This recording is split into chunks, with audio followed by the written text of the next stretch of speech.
Hey now, happy Monday afternoon. Welcome to 580 Sports Talk. Brendan Dworzinski and Dan Lucero here with you today.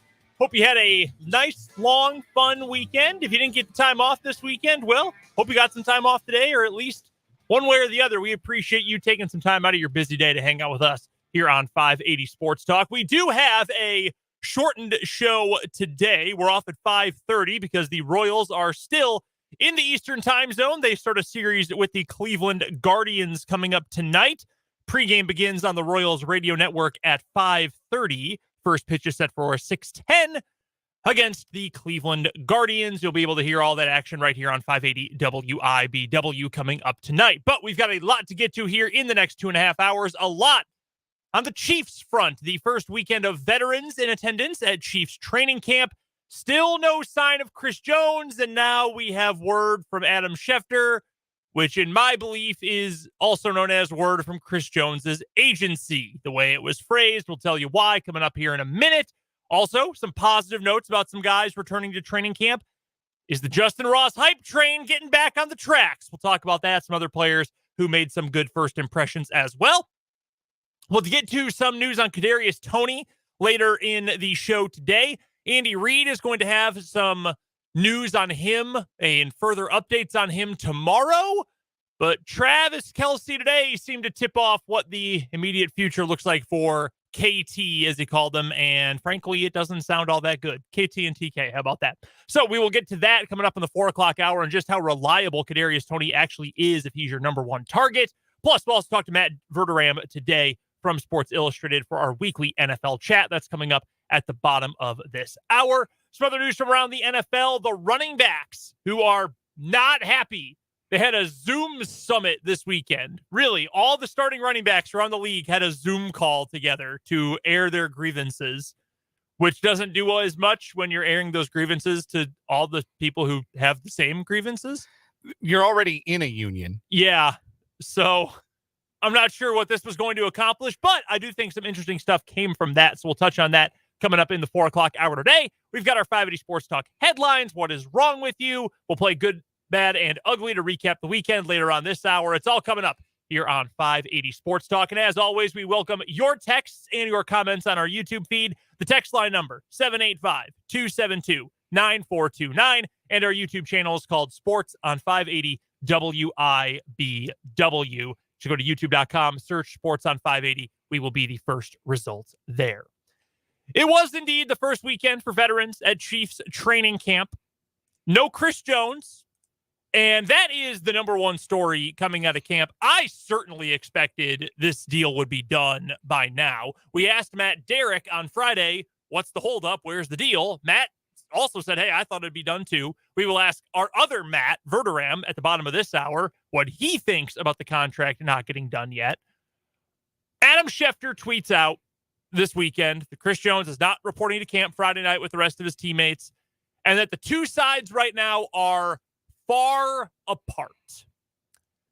Given how frequently and how often and just how intensely the Chiefs have talked about how much they love Chris Jones and want him in the building, I feel like that phrasing from Adam Schefter came from the Katz brothers, Chris Jones' agency.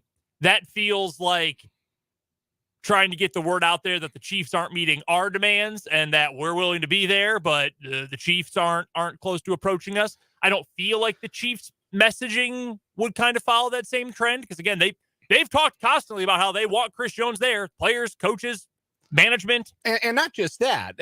Nate Taylor from The Athletic has been consistent for the last month in saying that a lot of the progress on a Chris Jones extension was going to be contingent on the numbers in Quinnen Williams' contract. Right. Like that was explicitly laid out by Nate Taylor. And you can, I think, safely assume as you learn how this game is played, you learn how to read the tea leaves.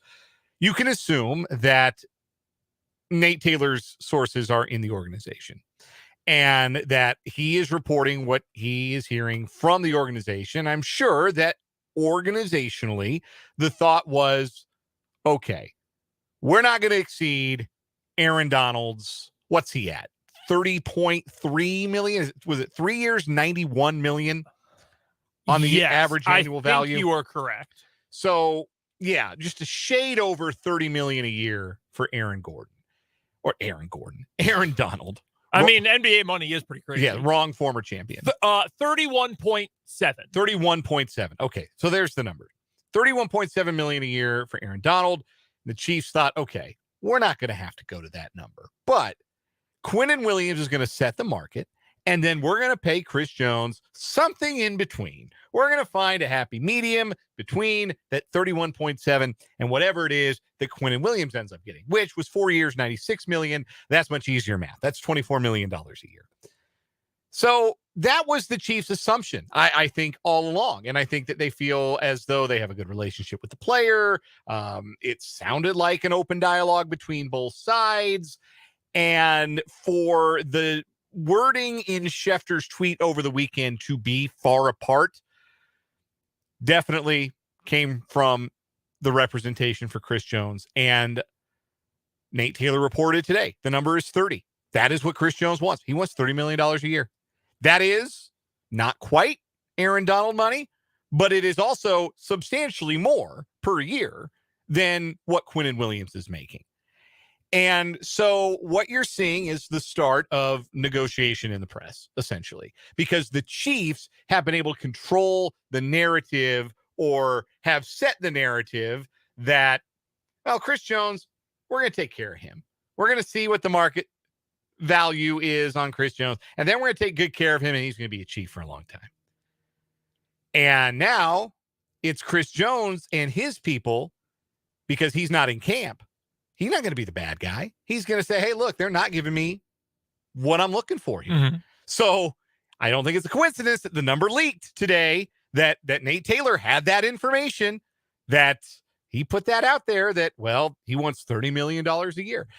And from like a layman's perspective, obviously $30 million a year to do anything is outlandish. And I know a lot of people will look at a number like that and feel like he ought to be grateful for it and should just take whatever the Chiefs are going to give him and not to be greedy. So again, you're trying to control the narrative. This is very much messaging now, but right. This is the kind of jousting that typically takes place between player and team in the media. The only reason this is noteworthy is because the Chiefs have really managed to avoid this in the last handful of seasons. They haven't had this back and forth in the media, and the one time they might have had it, they went ahead and traded Tyreek Hill. And the last time that stands out when they did have something like this, anything like this, you know who the player was, not including Tyreek Hill? It was Chris Jones, the last time he signed a contract. Yeah. That was the closest we've gotten. And that's not a complaint about Chris Jones either. I do think there's a couple things worth specifying here. One, and I got this wrong a couple times in the last couple weeks, I did not realize in the last CBA, they took the power away from teams to waive fines for players holding out. Mm-hmm. I did not know that. I thought it was the same as always where, all right, we're negotiating the contract. It bleeds a week into camp. Mm-hmm. All right, as a sign of good faith, we'll waive your fines. Let's just let bygones be bygones. Let's play. Usually that's what happened. I thought that was a good thing. That's a way for everybody to kind of get on the same page, maybe mend some fences if negotiations were especially tough, move on. You can't do that anymore. Teams are not allowed to do that. So the player, no matter what, is losing money. Chris Jones is going to lose $50K every day he's not there, which is substantial. But if you're expecting to make somewhere in the neighborhood of $70+ million guaranteed over the life of your next contract, you can probably afford to lose several $100,000 if you're going to make several dozens of millions after that. So I can understand the trade-off there if you're Chris Jones. I also personally do not have I'm not a fan of the Chiefs, so I have a less emotional attachment, I think, but I don't blame Chris Jones at all for this. Chris Jones has spent his entire career with the Chiefs and has been phenomenal. Multi-time first-team All-Pro, multi-time second-team All-Pro, tons of Pro Bowls, 15.5 sacks last year, key piece, most important defensive player for 2 different Super Bowls, 2-time Super Bowl champion. In not that long of a career, he's pretty much done it all except win Defensive Player of the Year, which he, by the way, said a couple weeks ago he was going to do this year.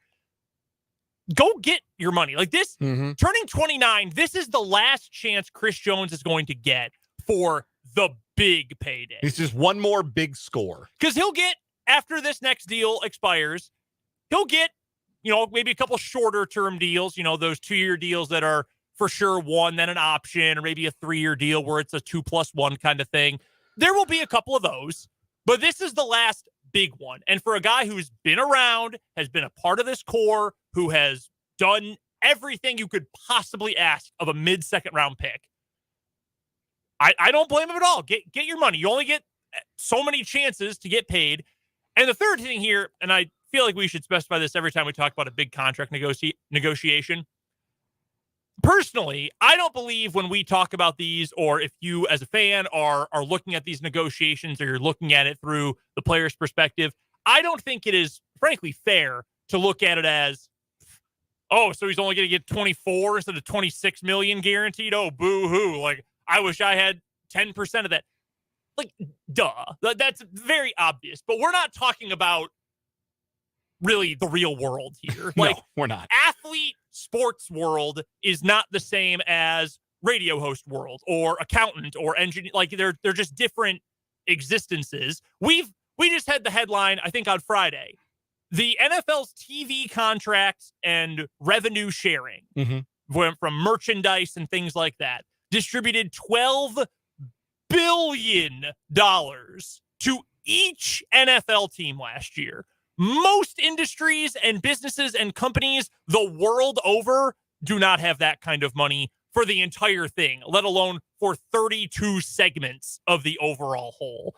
So it's, I understand the frustration, because I think if you step back and you say, God dang, that's a lot of money no matter what, it's not like, to me, it's monopoly money. Like, that, it is so foreign to me, right, that I am not going to begrudge the guy holding out for 26 versus 25 or 30 versus 29 or whatever, because it can all be taken away from you. I mean, right. that's the way the NFL works. Like, Nyheim Hines isn't going to see a dime this season because somebody ran into him on a jet ski.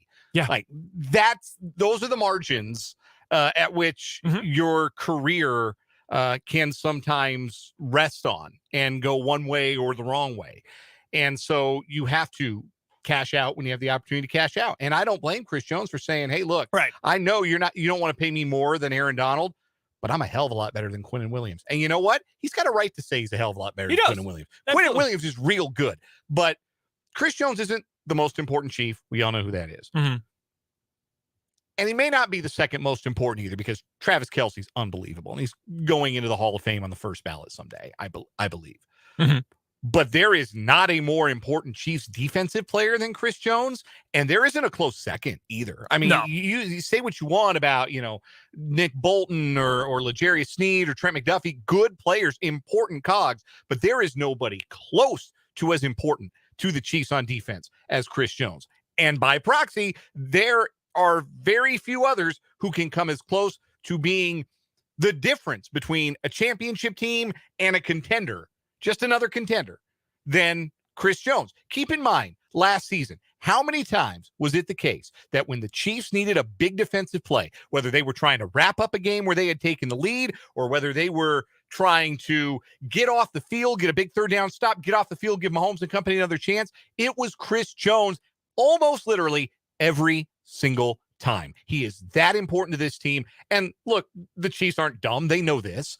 So it's just a little bit of public pressure being put out there from both sides. Hasn't gotten nasty or acrimonious yet. Chris Jones isn't subtweeting Brett Veach yet. So right now you've got two sides doing a negotiation, and now the negotiation is a little more public than it was last week. But I will still be shocked. I said 2 weeks ago, be shocked if something doesn't get done. I thought it would get done within the first couple of days of camp. I mean, we're through the first couple of days of camp, but I don't think this is going to last through the week. I think we'll be talking about a Chris Jones extension before I will set the timeline before we talk to Matt Derrick from ChiefDigest.com on Friday. I guess before I do, because you'll be on vacation by then. But I'll even say before you get on a plane, before you go on your vacation, Chris Jones will have a long-term contract extension. I think it happens this week. I think it happens in pretty short order. I hope it does. I really do. Make Thursday's show a whole lot easier, or Wednesday for that matter. No doubt about that. I will say this one final thing about Chris Jones and the argument he has on his side in these negotiations. I heard a really interesting conversation last week. I was listening to the Athletic football show. I know I've mentioned them a bunch. I think they do a really great job of just talking NFL without getting into the narrative stuff. Like they talk ball, and I really appreciate that. That's Robert Mays and Nate Tice, correct? Yes, correct. Yeah. They do a great job. Robert talks a little too much. Like let your guest talk, but otherwise they do an awesome job on a serious note. But they were having a discussion about, and I think it was a listener gave them this question, like, are defensive tackles becoming the new defensive ends, in the sense that look at how many defensive tackles have gotten paid. Dexter Lawrence, Quinnen Williams, Jeffrey Simmons. Oh, there's another one. Deron Payne, Aaron Donald just 2 years ago, and he's a Hall of Famer. Chris Jones is about to get paid one way or the other. Like, is that the new sexy edge rusher position? And they said this, and I thought the same thing. The answer is a great one is just as valuable as a great edge rusher, because defensively you have to hit the quarterback. You have to get there. So whether it's, Khalil Mack coming off the edge or Chris Jones coming up the middle, you've got to get that guy. The difference is there's a much bigger gap, and there's just fewer of those top tier pass rushing defensive tackles. Like, you could find George Karlaftis is a really good player. You could more readily find a guy who could replace a George Karlaftis than you could find a guy to replace a Chris Jones. Or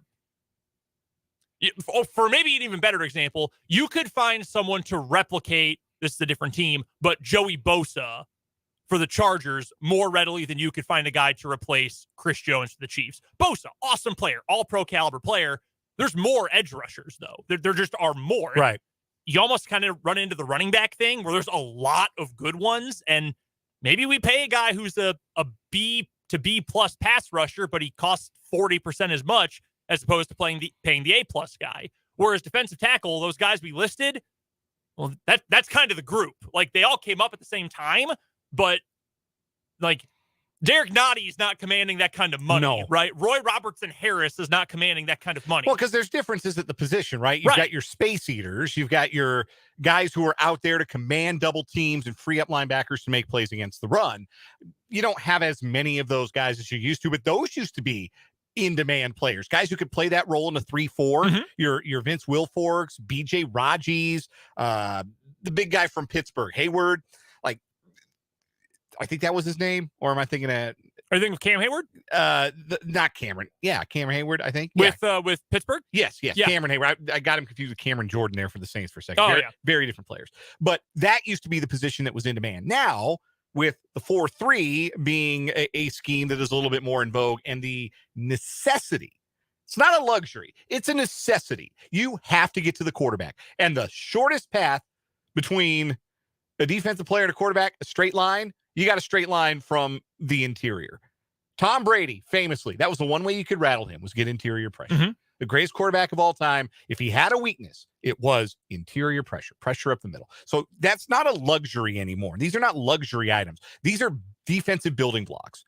And Chris Jones is that for the Kansas City Chiefs. And they know that, and they're going to pay him accordingly. This isn't brand new to them that he might want something a lot like Aaron Donald money. This isn't new to them. They know what Aaron Donald made. There isn't a contract this offseason that totally blew the market up. There's not like a Christian Kirk of defensive tackles out there, right? Who kind of made the market weird for wide receivers and forced all that upheaval in the last offseason with the trades of Devontae Adams and, of course, Tyreek Hill.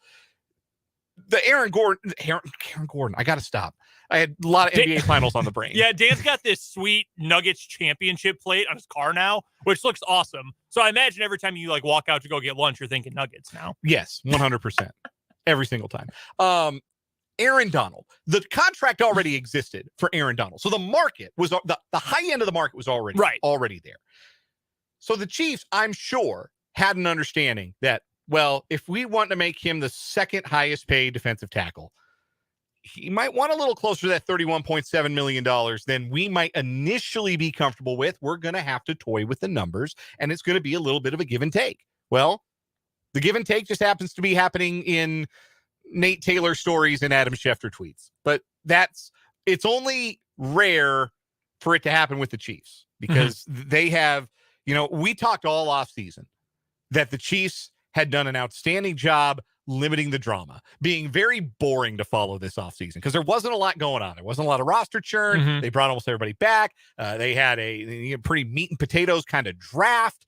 They didn't have to redo anybody's contract except for Chris Jones, and you can put those things to the side. Well, now with Jones not in camp, with Kadarius Toney apparently hobbling around, now all of a sudden there's a little drama in St. Joe, and it's not ideal. It's not what you want, but it's also everybody's reality. I wish my favorite team ran the 4-3. I've seen them get bullied on the ground so many times running their soft 3-4. I would take anything. Give me Spags. What do you think it'll take Spags to pull him away from Andy Reid? All right, real quick, before we get to our first commercial break, we're going to go scale of 1 to 10, 2 different Chiefs training camp topics. 1, I assume I already know where you are. Worry meter with Chris Jones. 1 the least, 10 the most. I'm like a 2. I really am. Same. 2, maybe a 3. Yeah, it's going to get done. He's too important to the Chiefs. They'll figure it out. Yeah, I'm at a 2 as well. The other one, I did want to touch on this. Justin Ross resurfacing at training camp, practice squad all this past year. The hype was unbelievable for him as an undrafted rookie. I don't remember an undrafted free agent having the kind of hype that he had this past year, unless it was a guy who had a criminal history in college, and that's why he didn't get drafted. He had some really good showings the last couple of days at training camp. Now Kadarius Toney is hurt. Who knows what the start of his season will look like? 1 to 10 on the Justin Ross hype train. Where are you sitting right now?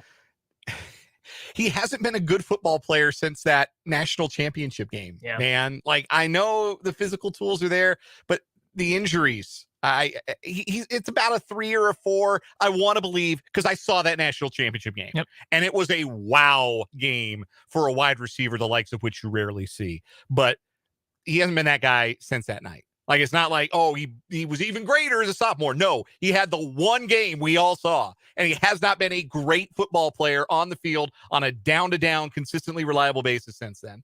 So, like I said, I want to believe, but 3 or 4, I'm still kind of out on it. I got to see it in a game. I'm at a 2, I think. Even if Toney is hurt, even if he starts the year on the PUP list and misses 6 weeks or something like that, there are so many guys competing for spots. Like Emir Smith-Marset, he has been around in the NFL. He was also a good college player. He hasn't really done anything in the NFL, but you know what he has done? Played a game in the NFL. It's just going to be such an uphill climb. I get why people are excited. 2018, Justin Ross caught 46 passes for 1,000 yards, which, by the way, is a crazy stat line. And he had 9 touchdowns. It has literally been nothing but downhill since. So it's hard for me to predict he's actually going to get a roster spot. Wish the best for him. Always wish the best for these guys, but find it kind of hard to believe he'll get a roster spot in such a crowded wide receiver room. We'll talk more NFL coming up here in just a few minutes with Matt Verderame, but first we've got to recap the weekend. The good, the bad, and the uglies coming up after this on 580 Sports Talk.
Monday. We will take a look back at the weekend that was with the good, the bad, and the ugly here on 580 Sports Talk. My good was it was Hall of Fame weekend for American baseball. It was the National Baseball Hall of Fame induction weekend. The non-player honorees this year got their shine on Saturday, including my guy, Pat Hughes, radio voice of the Chicago Cubs since 1996. Absolutely awesome. His speech was phenomenal. He thanked, I think, every person he's ever met in his entire life. But he was just great. He's been the voice of multiple generations of Cubs fans, and I was super happy he got the Ford C. Frick Award. And then Fred McGriff and Scott Rowland go in yesterday. I was reading about Scott Rowland today. I didn't know about his charity work he does now that he's retired. Mm-hmm. He helps run a camp in his native state of Indiana where they have families and kids who are going through medical hardships or just other types of hardships, in all expenses paid weekend trip to this big, expansive camp where they have sports and they have activities and all sorts of stuff. And there's a section dedicated to a child he met in St. Louis who died of cancer. I mean, it's really incredible stuff. I didn't know any about Scott Rowland, so that was very interesting to learn about. And his company is called E5 for error on the third baseman, which I found pretty funny. Also, the Crime Dog. I remember Fred McGriff very briefly as a Chicago Cub when I was a kid for a year and a half, I believe. But yeah, I'm glad Fred McGriff finally got in. I think that was his last year on the ballot too this year. No, he's a Veterans Committee guy. Yeah, he had long been off the ballot, so he was a Veterans Committee pick. Got to be honest, it's not a class of players that degrades the quality of the Hall of Fame, but I don't think it's a bar-raising class either. Like the good players that I think, they aren't out of place in Cooperstown. I would have voted for Scott Rowland. But it's not like a class where, oh man, this guy was an all-timer. You don't have any of those. And it might be a couple of years until we get another one of those guys. I'm just hoping Todd Helton gets in next time. I think he's close. I think it might be Todd Helton and Billy Wagner next year. And that would, buddy, you're going to have to do the show for a couple of days while I make my way up to Cooperstown for Todd. I couldn't do it for Larry Walker, but Todd's Mr. Rocky. I'd get up there for him. No, I get that. I 100% get that. Just got to convince Abby to do it, but that's what I would want to do. Think Beltre's the first ballot guy? I forgot Adrian Beltre was the first ballot guy on the ballot next year. Yes, he is. I don't know that there's a lot of. I think Carlos Beltran's first year is on the ballot next year. Be interested to see what kind of reception he gets, given his involvement in the Astros scandal. If that costs him some votes, I think he's a Hall of Fame player, but maybe not right away. We'll see. So it'll actually be Beltran's second year. He did get 46.5% of the vote last year, so it might take a couple more, but he'll get in. Man, I really spaced last year's Hall of Fame balloting, as you can tell. I've only got eyes for Todd Helton at this point. K-Rod also going to make his second appearance on the ballot. Yeah, it's going to take him a while. Took Billy. I think next year is Billy Wagner's year. And then maybe some other closers start to follow in line behind him. Yeah, it'll be year 10 for Gary Sheffield. Man, he should be in. I can't believe he only got 55% last year. People didn't like him. He was not a real nice guy. Might have done steroids. Like nothing concrete on that, but not concrete. And he had 500 home runs. He was awesome. Gary Sheffield absolutely should be a Hall of Famer. 100%. Year 9 for Wagner, 8 for Manny. Manny's not getting in. Andrew Jones, year 7, he got 58% last year. I think he will eventually get in. Todd Helton's going to. He's in. Who else is going to be on the ballot? Beltran, it'll take a few years. It'll be the first year for Adrian Beltre, first year for Joe Mauer, first year for Chase Utley. David Wright as well. He ain't getting in. Matt Holliday, first year. Legend for you, obviously. I don't good think, player. Yeah, very good player. I don't know that he's quite a Hall of Famer. Mauer will probably get in eventually. Yeah. Utley, I think, probably has a good case. I think so, too. I think both of them will get in, but it'll take a while. Yeah. Anyway, my good from the weekend, we had the soccer on Friday night, my wife and I. We were watching the Women's World Cup. My wife's been to a couple of the Kansas City Current games. Yeah. So I think I've kind of got her invested a little bit. I think I'm women's soccer, something we can watch together. There we go. She kind of digs it. So watched U.S. win. About which more in ugly, but also had the other TV on the Spanish language broadcast of Lionel Messi's stateside debut with Inter Miami. And I remember looking over, I was only kind of half paying attention. And I looked over and he's lining up a free kick. And I might have even said out loud to Abby, oh, he's going to score this. And then he did in stoppage time with the last kick of the game to win the match. You couldn't script it any better than that. It was a really, really cool moment. I'm glad I got to see it and hear the Spanish language call. It was very dope. My bad. I had a pretty good weekend overall. So my bad is really not too bad. Abby and I love board games, the traditional classic ones and also some of the newer tabletop games. We played Monopoly together on Saturday night, and I got my ass kicked. It was a bludgeoning. I conceded before I went fully bankrupt, but she hit one more free parking, and it was over. I was mortgaging everything. It was bad. She beat my ass. It was a tough look. That's tough. My bad was Twitter is not Twitter anymore. It's X now, and the bird is gone. It's very stupid.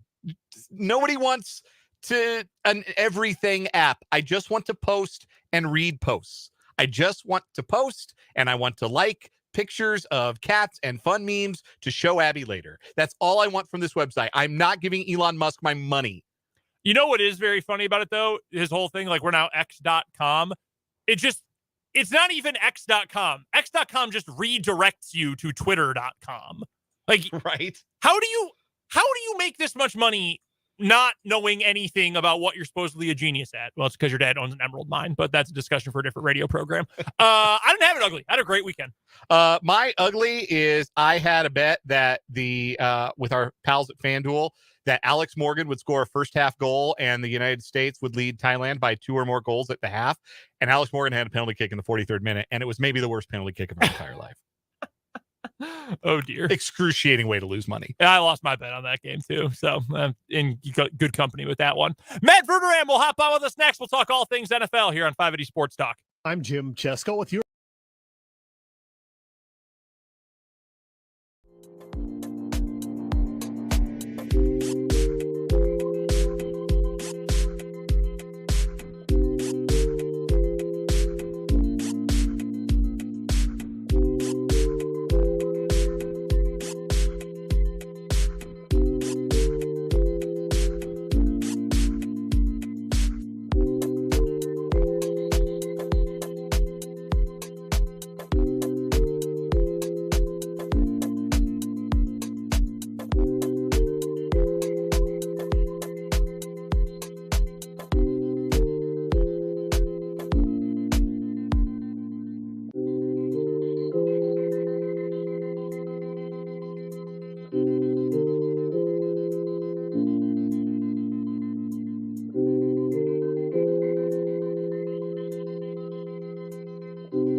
Don't understand football.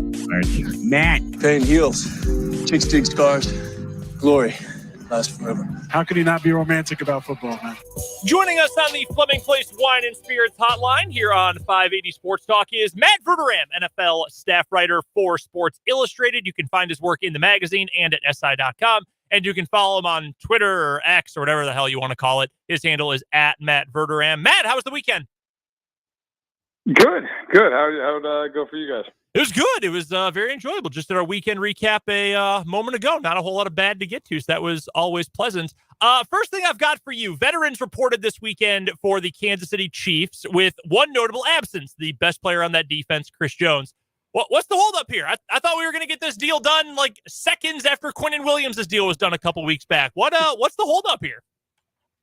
Yeah, I think that was largely the expectation around the league, was that once Williams signed, it would be pretty easy for the Chiefs and Jones. But that's not the case, obviously. As he's sitting out now, he's missed the second practice today, and but every day that he misses, he's fined $50,000. That is, they can't give it back. They irrefundable. So, in the old days, you could just forgive the fines. Now, by the collective bargaining agreement, you can't. Look, Nate Taylor of The Athletic, who's a great reporter who covers the Chiefs, put out a nugget that Jones wants $30 million a year. And on one hand, I get it. I mean, if you're Chris Jones, you're saying, look, I'm closer to Aaron Donald than I am to Quentin Williams. And I agree with him. It's hard to argue that. Last year, Chris Jones was the best defensive tackle in the NFL. You can make a real case for the best defensive player in the league right there with Bosa and Parsons. If you're the Chiefs, apparently you're not willing to go to $30 million. And I don't blame them either, because you look at this and go, he just turned 29. If you give him a 4-year extension, even if you never see the fourth year, you're still looking at this year and then that extension. So, even age 32 is a year you're going to be having, no matter how he plays. I still think in the end, it makes the most sense for both sides to figure it out. But with every day that goes by, there's a chance it gets ugly. Quick sidebar. Do you know which side negotiated to take the ability to waive fines out of the CBA? I figured that was something that really kind of worked well for both sides. The players don't end up having to pay the big fines, and the teams get to say, hey, here's some goodwill. We're making good on this. Let's mend fences and get on with it. Who agreed to that, or who wanted that? I don't remember off the top of my head. I mean, common sense would say it was the owners, but I'm not 100% sure. I mean, look, I'll be honest, though. The sidebar. The one thing that surprises me with all this stuff with Chris Jones, is that Chris Jones is holding out, and he's not holding in. In other words, I would expect him to just go to camp and say, yeah, my foot hurts. I can't practice. But you can't find me because I'm here. That's what happens all the time. I mean, T.J. Watt did that a couple of years ago in Pittsburgh. Aaron Donald did that with the Rams. I'm kind of surprised that Chris Jones was like, you know what, I'm good. Here's a $100,000 check to this point and growing every day. That surprises me. You don't see too many guys do that anymore. Like, it's one thing for Saquon Barkley to do it and Josh Jacobs to do it. They're in the tag. They're not getting fined. They're not under contract. For Jones to do it and just willfully give a $50,000 a day, surprise. The other Chiefs note from the last couple of days that I think is especially interesting, given how much weight they've put behind him this offseason, is Kadarius Toney is already banged up. And we're going to hear from Andy Reid tomorrow what exactly the issue is, although Travis Kelce seemed to indicate today during his press availability that it's not looking great for KT, as he called him. I'm very curious, Matt, how you feel about assigning so much responsibility to a guy like Kadarius Toney, who's hurt all the time. And so I guess my overall question is, how trustworthy is Kadarius Toney? He's got all the physical gifts you could ever possibly want, but he's had a very short career and he's been hurt for a ton of it so far. So how much can you trust a player like that? Can't trust him at all yet. There's no reason to trust him at all. And the Chiefs, they have put some faith in him. Now, I will say this. Maybe I'm in the vast minority with this. I don't think it matters to the Chiefs. I really don't. I think as long as that line performs the way it should and Mahomes is upright and you have Kelce and you have Andy Reid, you're scoring 30 points a game. Like, I truly feel that way. I mean, look, I think they're a touchdown favorite to open the season against Detroit. If Kadarius Toney does or doesn't play in that game, does that line move? I don't think it does. They lit up the Chargers last year, and they were throwing the ball to Sky Moore and Justin Watson and Jody Fortson all night. Like, I will say this, though, or I think it matters with Toney, is if in the playoffs he's not around. Then I think it matters. Then, look, not even because it's so much that they couldn't win without him, because they obviously could, but in the playoffs, one play can determine the outcome. I mean, you'll get that Super Bowl. Maybe they win the game anyway, but his punt return was enormous in that game. But in the regular season, you love to have him. He's a dynamic player. Do I think they'd be fine if they have Kelce and MVS and Richie James and Rashee Rice? Yeah, I'm sure they'd be fine. Our guest is Matt Verderame from Sports Illustrated. He joins us on the Fleming Place Wine and Spirits hotline, as he does every Monday at this time here on 580 Sports Talk, to talk about all of the news that's fit to chat about from the National Football League. You can find Matt on Twitter at Matt Verderame. Find his work at the website si.com and in the magazine. Matt, if you had to guess right now, given what we know about Kadarius Toney having had a cleanup procedure on his knee and now some question about how available he's going to be through the rest of camp, maybe even into the season possibly, setting aside Travis Kelce, because we figure he's going to lead the Chiefs in receptions, which Chiefs wide receiver do you think is the best bet, so to speak, to have the most targets, the most receptions weeks 1 through 18? MVS. Even if Tony's healthy for week 1, I would say that, because Marcus Valdes-Scantling usually plays. And I mean, you could make an argument for Sky Moore. You could make that argument. That's not crazy. You could sit there and say, hey, look, when he played last year as a receiver, he caught the ball. He was confident, and they've hyped him up plenty as well this offseason. I mean, there's a case where that kid goes out as a really nice year. But to me, the safest bet is MVS. You know what you're getting. He's not going to have a ton of receptions, but he's going to put a lot of yards on each reception. He's probably going to go for anywhere between 16 and 18 yards a catch. So, he might only have, I think last year he had 42 with the Chiefs. He might only have, 40 to 45 catches, but he's going to make all of them count. And then Kelsey's going to have his, 100 catches if he's healthy for 1,200, 1,300 yards. But for the Chiefs, I just have always looked at them this year with the receivers like an ensemble. And it's the same that it was last year, where you're going to have some weeks MVS is a big week. You're going to have some weeks Toney is a big week. You're going to have some weeks where a guy like a Richie James steps up and plays big in the passing game. Or maybe it's McKinnon and Pacheco. The Chiefs are not built the way they were a couple of years ago, where it was Kelsey and it was Hill, and then everybody else kind of picked up the scraps. Now it's Kelsey is the son of their offensive solar system, and you just have a bunch of guys revolving around it. And for them, that works. It worked to the tune of 5,200 yards in the passing game last year, and I expect it to be pretty similar this year. Injury news around the league. Bills running back Nyheim Hines is going to miss the entire season. You never want to hear the words freak jet ski incident about one of your players. Unfortunately, that's what's happened to Nyheim Hines. He's going to miss the entire season. How significant is his loss for one of the AFC's top contenders?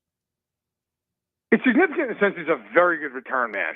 And so if you're Buffalo, he gave them a big shot in the arm in their return game. They had one of the worst return games in the league last year before he got there.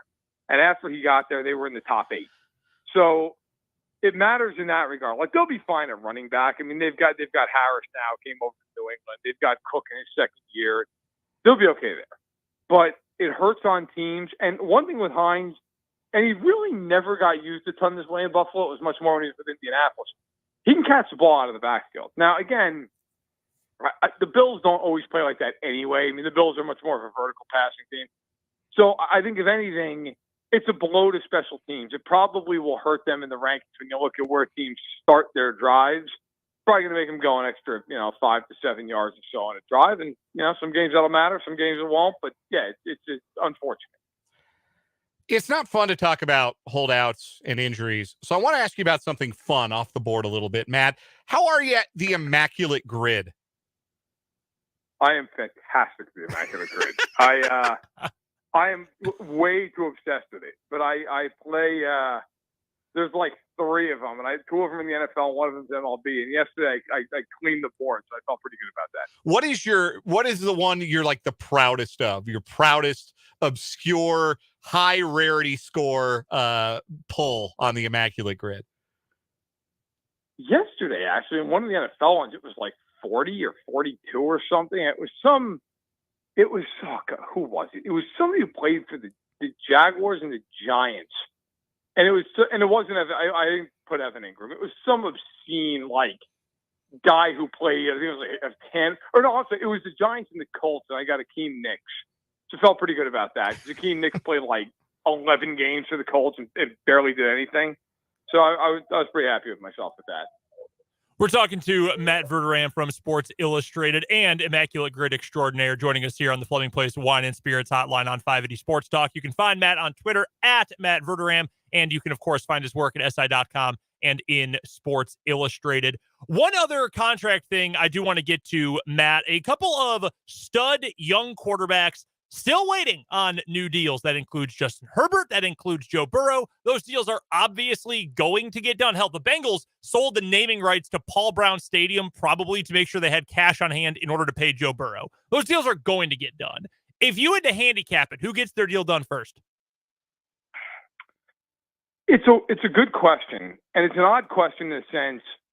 It makes sense for Joe Burrow to wait until Herbert gets signed because Burrow should get paid more than Herbert. But on the other hand, if you said to me, and by the way, I totally agree, before you even say this, I totally agree that both of those guys are going to sign their teams.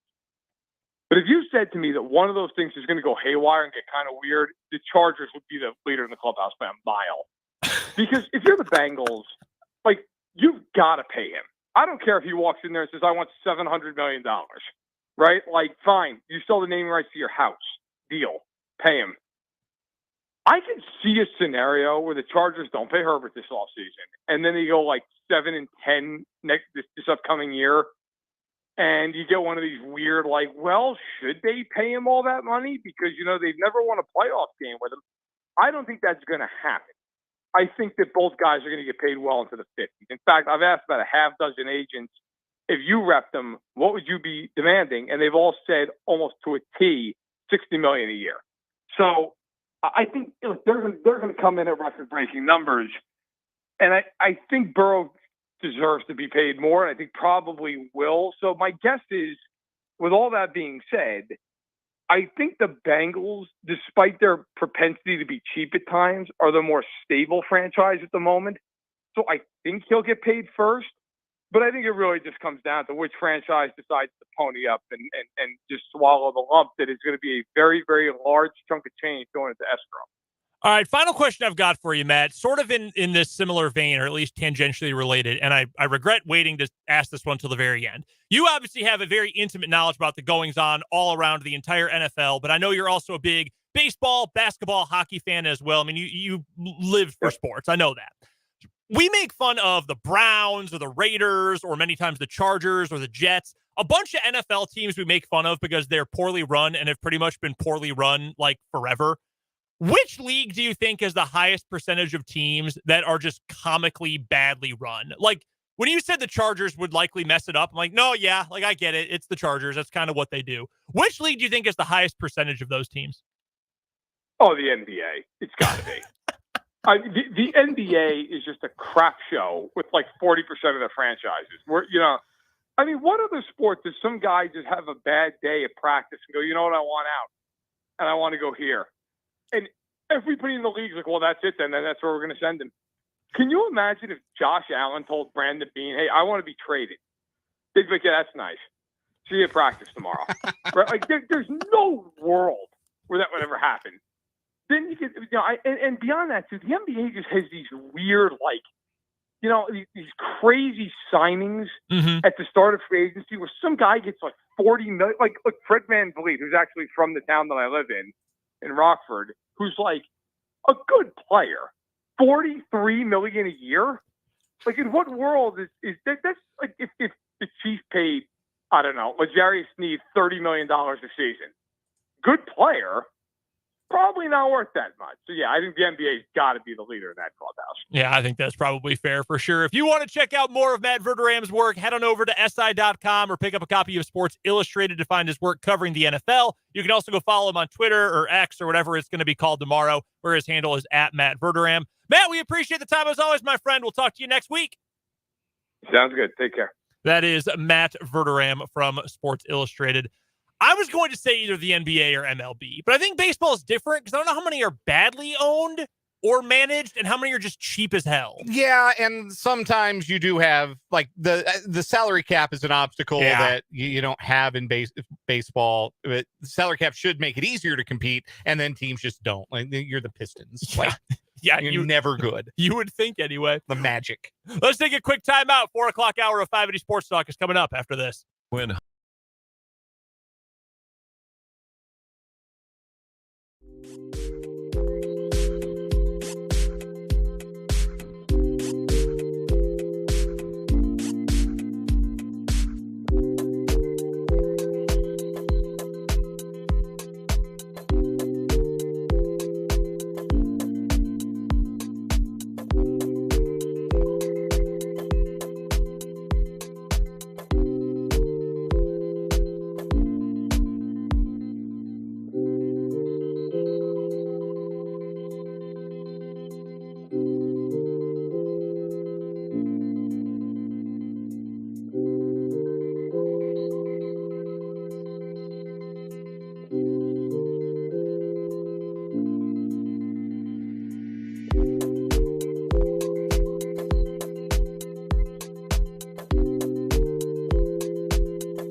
on 580 Sports Talk on this Monday afternoon. I'm Brendan Dworzinski. That is Dan Lucero. We are live with you on 580 AM, 104.9 FM, online at 580WIBW.com, and streaming on video on our YouTube channel, Sports on 580 WIBW. Hope you had a fantastic weekend, and hope you're having a fantastic day as well as you hang out with us and listening in your car, at work, at home, wherever you're hanging out with us, checking out 580 Sports Talk today. We're off early at 5:30 because of Royals baseball. They are opening up a series with the Guardians tonight. It'll be Ryan Yarbrough on the mound for the Royals, going up against, and I'm double-checking who is starting for the Guardians tonight. I knew it earlier and I forgot. Logan Allen starting for Cleveland today. Yarbrough, really awesome. His first game back from the injured list. Not quite as awesome his second game back from the injured list. Maybe third time's the charm. Royals got swept over the weekend, by the way. Yeah, it was bad. Yeah. They're only half a game up on the A's. They're tied in the win column. Half a game up for the worst record in baseball for the team that answers the question, what if Rachel Phelps had been successful in Major League and gotten to move her team? Yeah. So it's not great right now, except for Michael Massey had a nice series. That's all I got for you. Yeah, good for him. That's nice. The Royals are still amazingly, let me do the math here, 89 runs better than the A's this year, which is kind of remarkable. Like, the A's are that awful because they just have no redeeming qualities anywhere on their roster. The Royals, based on run differential, at the very least, should be a few games better than the A's, and they're not. The Pythag win-loss, for whatever it might be worth, has the Royals at 34 wins, which would still be good enough for the second worst record in all of baseball, but it would be 6 games clear of the A's as opposed to a half a game clear. It's hard to be this bad. Mm-hmm. It's hard to be as bad as the Royals are. And they sure are bad, man. It's not much else to say other than that. The Royals have played 51 games at home. They're on the road today, obviously, with the early start, but they've played 51 games at home. Do you know what their winning percentage at home is this year? Not good. 250? 294. Oh. That's at home. You get to sleep in your own bed. You don't have to travel. There's no jet lag. People are cheering for you. In theory, yeah. It's unbelievable. Really is. The Royals also, to their credit or demerit, currently have only the second longest losing streak in baseball at 5 games. You know who has the longest? It was the Marlins, but they won yesterday. They did. You should probably take some joy in this. They are in your favorite team's division. Is it the Arizona Diamondbacks? It is not, but they have lost 4 in a row. Yeah, they are skidding right now. And, of course, Is the it Dodgers have taken first place. Wow, what a shock. Is it the Gigantes? It is. The Giants, they've lost 6 in a row. They are also sliding big time. The a lot West of season left. Yeah, it is. A lot of season left. Rockies are only 18 games out. 18 and a half, sorry. You win 18 straight. Dodgers lose 18 straight. Right back in that thing, They're baby. only half a game out. Certainly possible. So, yeah, that's what you have to look forward to tonight. If you want to listen to Royals baseball, 5:30 pregame, 6:10 first pitch on the Royals radio network right here on 580 WIBW. Man, it's bleak. It is, it's getting bad. I was going to save it for headlines, but I just blurted it out. They got swept by the Yankees. And only one of the games was really all that competitive. I know the Yankees aren't real, like they are literally in last place in their division, or at least they were to start the series. Mm-hmm. So literally they are a last place team. They're better than most last place teams. They are in fact better substantially than every last place team. So I'm not surprised the Yankees swept them. It sucks, man. It's so brutal. And it's at a point where, at least in the last couple of years, there's been hey, you know what? There's like something redeeming to pay attention to. There's not. There's nothing redeeming right now. The pitching isn't good enough. The bullpen sucks. The offense is miserable. Here's the redeeming part for you. I made a good amount of money betting on the Yankees this weekend. Hey, there you go. Yankees run line was very, very kind to me over the last couple of days. That's about all I got for you if you are a Royals fan, unfortunately. Vance on YouTube chimes in and says, give the Royals props for mediocrity-riddled consistency. I don't know. Mediocre would be pretty welcome right now. Yeah, I'd take mediocre. I think the Royals would be thrilled. We could talk about mediocre. Yeah, as opposed to let's move on as quickly as possible. Because in this hour, we've got a lot of football to get to. We'll touch on Kadarius Toney and the rest of the Chiefs receiver situation in just a moment. We'll break things up with what is wrong with you. And the NFL's running backs took their next step toward having Festivus, I guess. They had a Zoom call and complained about the state of the running back position. Is it actually going to do anything? I don't know, but I do think Nick Chubb's comments about this weekend really do kind of sum up the whole issue when it comes to running backs. We're still taking your texts. You know the number by now, 785-272-9429. And if you're watching on YouTube, you can comment there as well. Our YouTube channel is called Sports on 580 WIBW. Kadarius Toney's hurt. And I know it's a joke at this point that it always hurt. And, oh, man, he showed up to camp. Of course he's hurt. He had to walk 100 feet to get there. Yeah, I thought you wanted to follow up with other things that are unsurprising. Like water is wet. Grass is green. Sky is blue. Yeah. So the official company line is that we're going to hear from Andy Reid tomorrow with an update on what's going on. And maybe it ends up being not as serious as we think. That has already happened around the NFL today. It appears, and we'll touch on this more in headlines, C.J. Gardner-Johnson, formerly of the Eagles, played the Chiefs in the Super Bowl, and now of the Detroit Lions, looked this morning like he might have been lost for the year with a non-contact injury. Now the official word is day-to-day. So things can change. But I've got some audio for you from Travis Kelce. I know you heard this in full during Mic'd Up with Jake and Fulton today.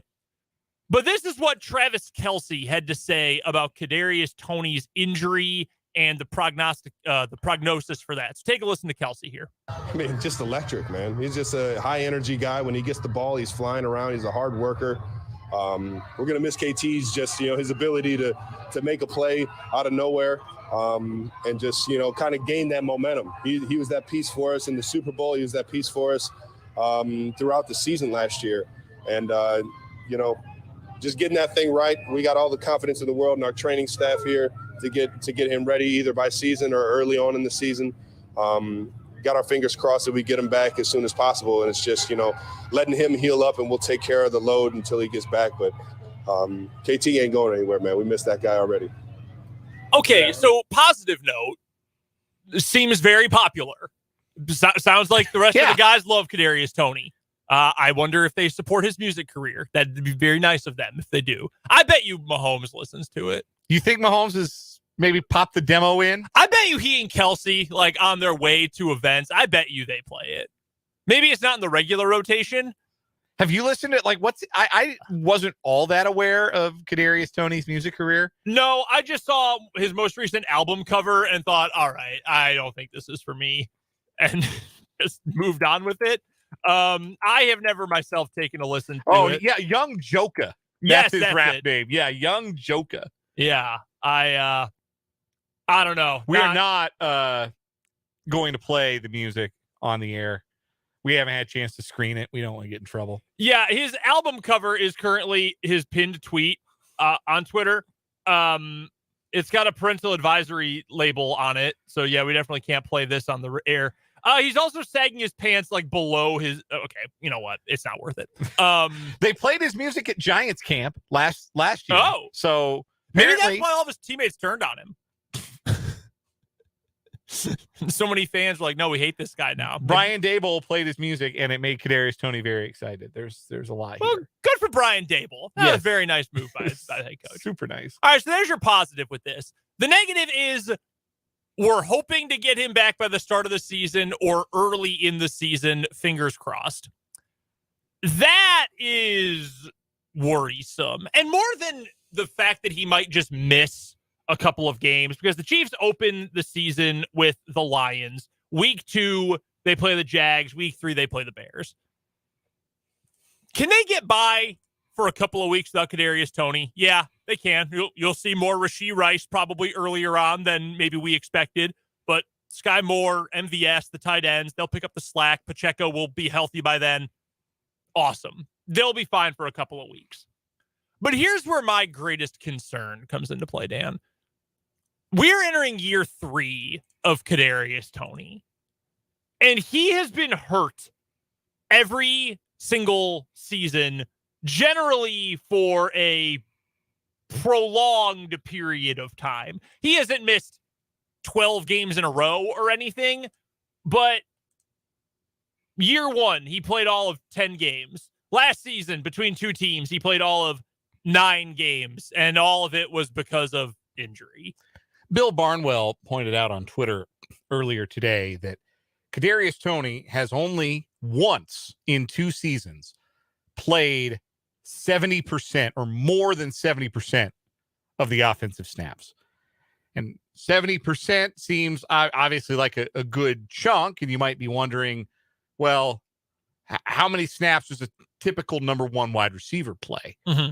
So I went back and looked at Tyreek Hill, because we were talking about this on Friday. We were talking about, I think the Chiefs view Kadarius Toney as more like a Tyreek Hill than a McCole Hardman, more like a real target threat and less like kind of a gadgety player. Mm-hmm. Tyreek Hill in 5 seasons as the Chiefs' number 1 wide receiver, because he wasn't their number 1 wide receiver as a rookie. From 2017 to 2021, though, no doubt he was wide receiver number 1. That's 81 possible games. Tyreek Hill missed 6 of them due to injury or just being inactive. There was one year they deactivated him for week 17. Mm-hmm. So 75 total games out of 81 possible. First of all, that's pretty good durability, being available for that many games over a 5-season stretch. 64 of those 75 games, Tyreek Hill played more than 70% of the snaps. That is the wide receiver number 1 workload for the Kansas City Chiefs. And Kadarius Toney's done that once in 2 years. And I think that's a fair thing to be concerned about.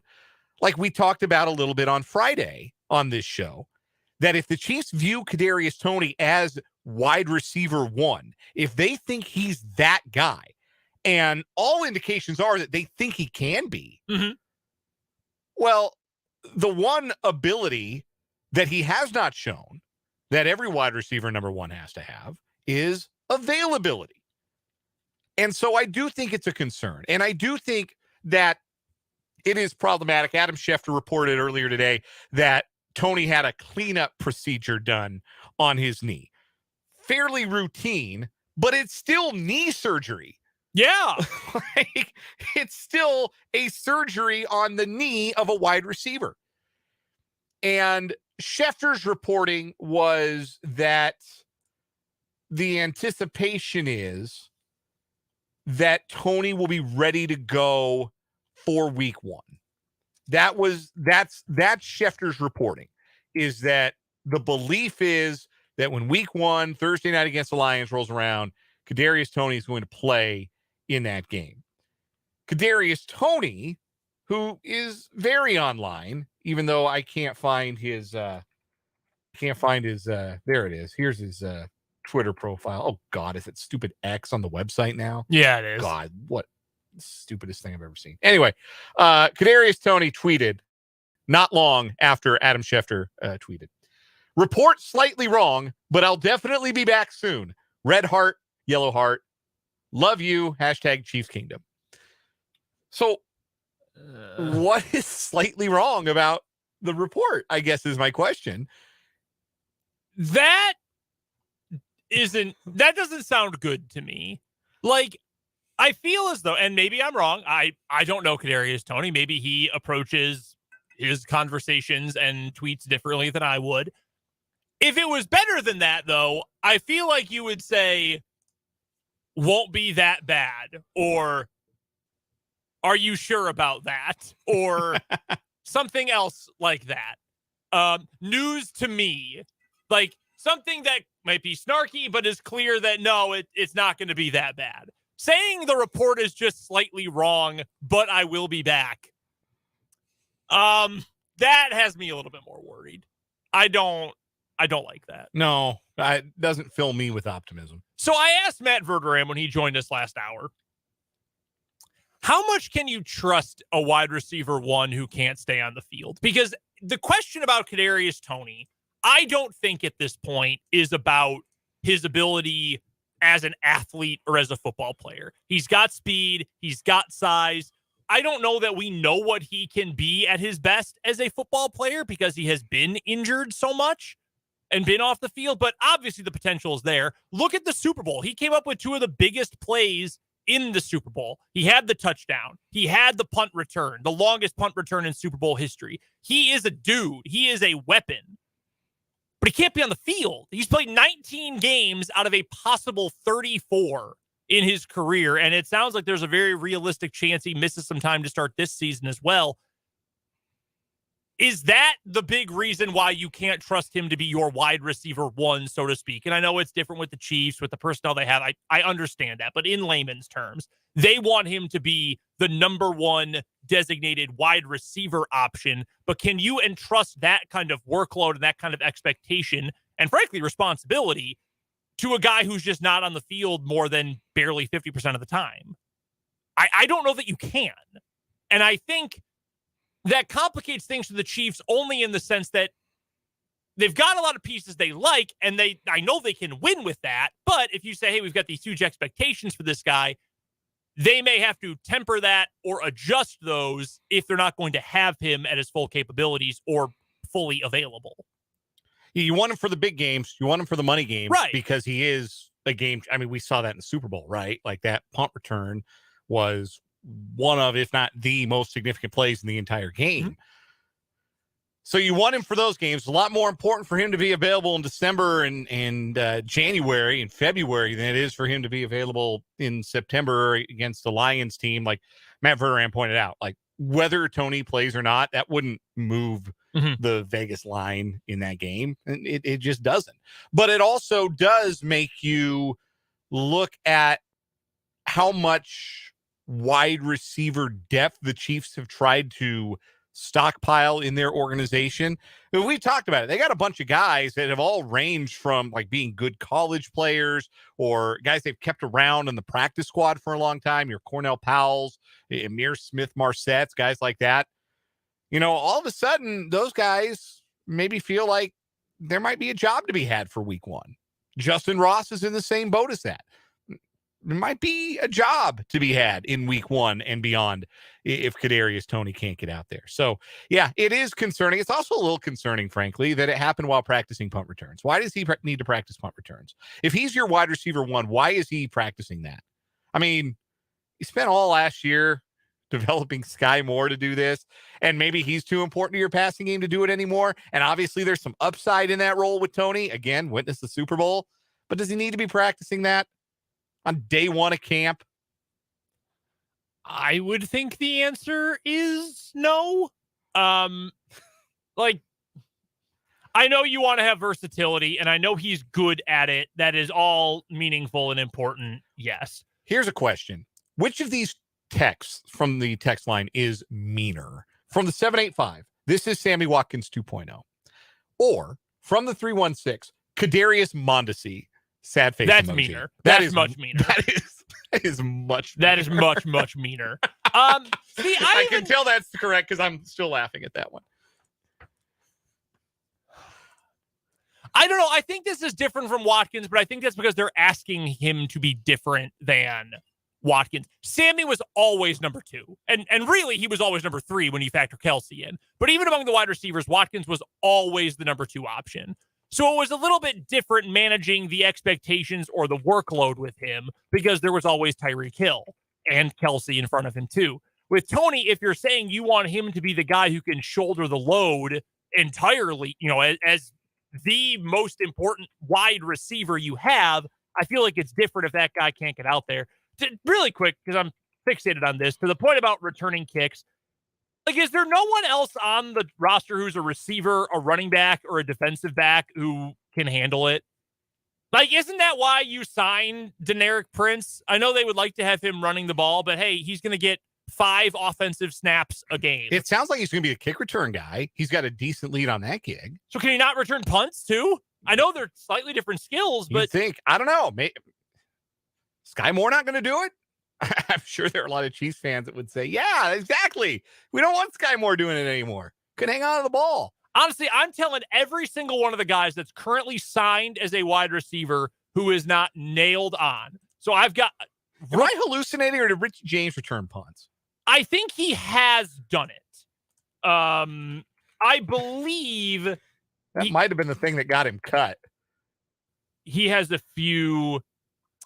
yeah, he's got a kick return for a touchdown in his career. Yeah. He was primary punt returner for the Giants. Yeah, returned 24 punts. I mean, honestly, with the Chiefs offense, you don't need to really return them. You just have to catch them. Yeah, seriously. That's kind of all the you fair need. catch is really the best play for a Chiefs returner. But when you've got as many guys, you're just trying to fill out your final wide receiver spot, even if there is even a seventh wide receiver spot. Kakoa Crawford, I do not know who that is. He doesn't even have a picture on the Chiefs website. Ty Freifogel, Cornell Powell, Nico Remigio, who we talked about right after the draft. I think you were really intrigued by him. Yeah, Remigio was a stud return guy at Fresno State. John Ross. You want to stay in the league? John Ross, put that 4.2 speed to good use. Jerion Ely from Ole Miss. If one of you guys can return punts, if one of you guys can fair catch and hold on to the punt and not give away points inside the 10-yard line, you got the gig. There's no reason to put Kadarius Toney there.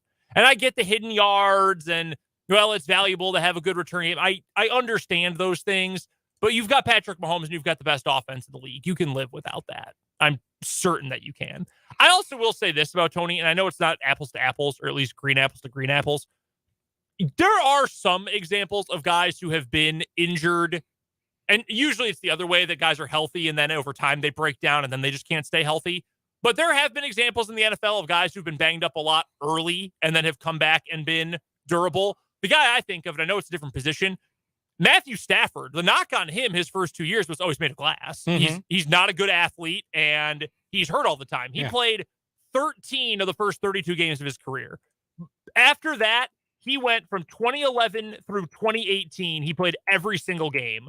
Missed half the year in 2019 due to a concussion, I think. And then 2 years in a row played 33 straight games, and then 9 straight last year before he got hurt. Super durable after those first couple of years. Maybe that's the case with Toney. The constant soft tissue injuries are kind of a concern. Those are the injuries that nag a lot and worry you more so. But I don't know. I find that to be unnecessary, and my longstanding gripe with the way Dave Toub does some of his business kind of coming to the surface again. Like, dude, you don't need this. Like, you get way too much say over the roster as it is. You do not need Kadarius Toney returning punts. But I hope it's not multiple weeks, because then you're looking at the PUP list, and then you're not going to have him for at least 6 weeks to start the year. And at that point, you start feeling like, okay, this kind of sucks. Like, we didn't give up much to get him, and it was already worth it because of the Super Bowl, but we'd like a little more return on investment, I think. We'll talk some more NFL coming up later this hour, but first, we've got What Is Wrong With You coming up after this right here on 580 Sports Talk.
A new week begins in What Is Wrong With You here on 580 Sports Talk with Brendan and Dan. That's the two of us right here in the studios up on Huntoon Hill.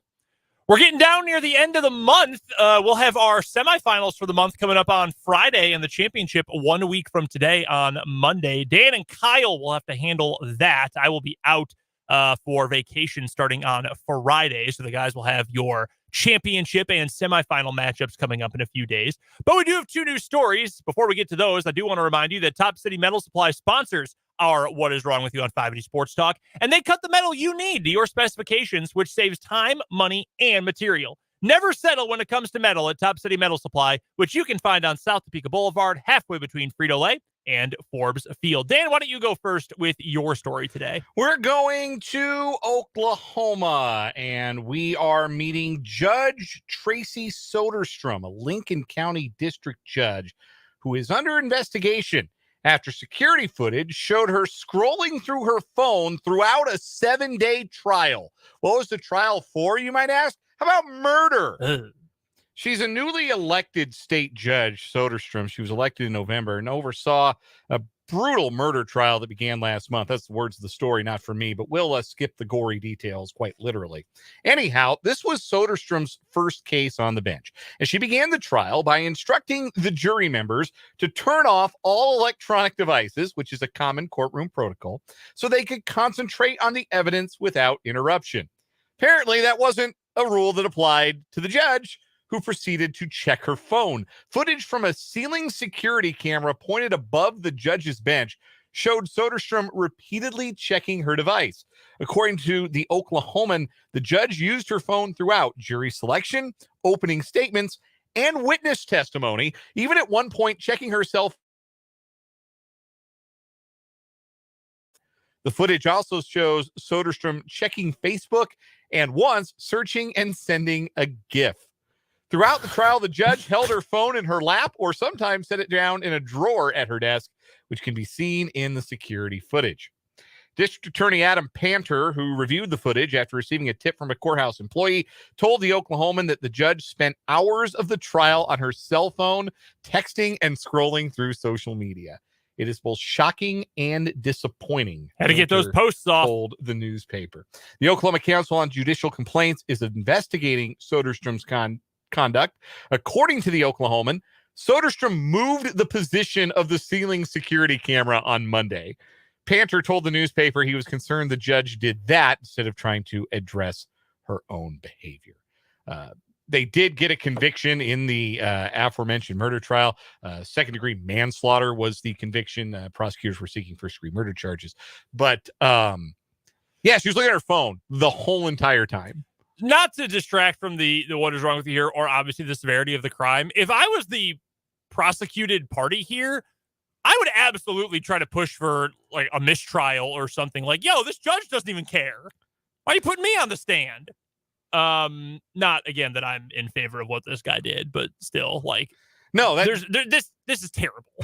It's like, I know you're not a big I think you should leave guy, but it's like the first sketch of season 3 where Tim Robinson is Barley tonight. He's the tacos. And when I'm losing an argument, I get on my phone.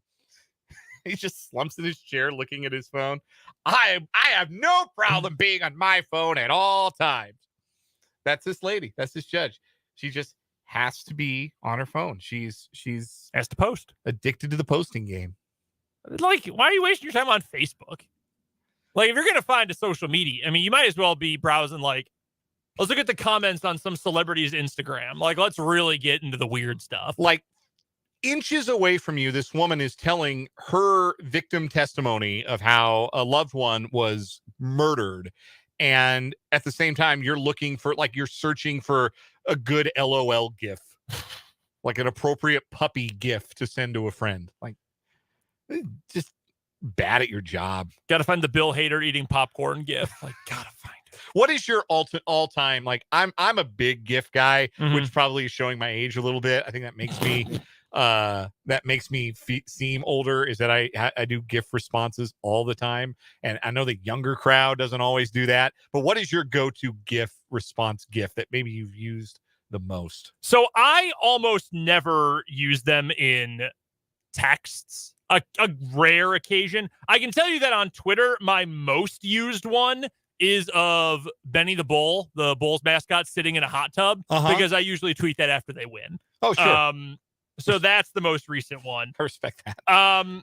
Just going through my most used gifts, excuse me. The Larry David, like that one gets used a lot. I'm a big fan of the Alonzo Mourning head shaking and then kind of shrugging gif. That's well.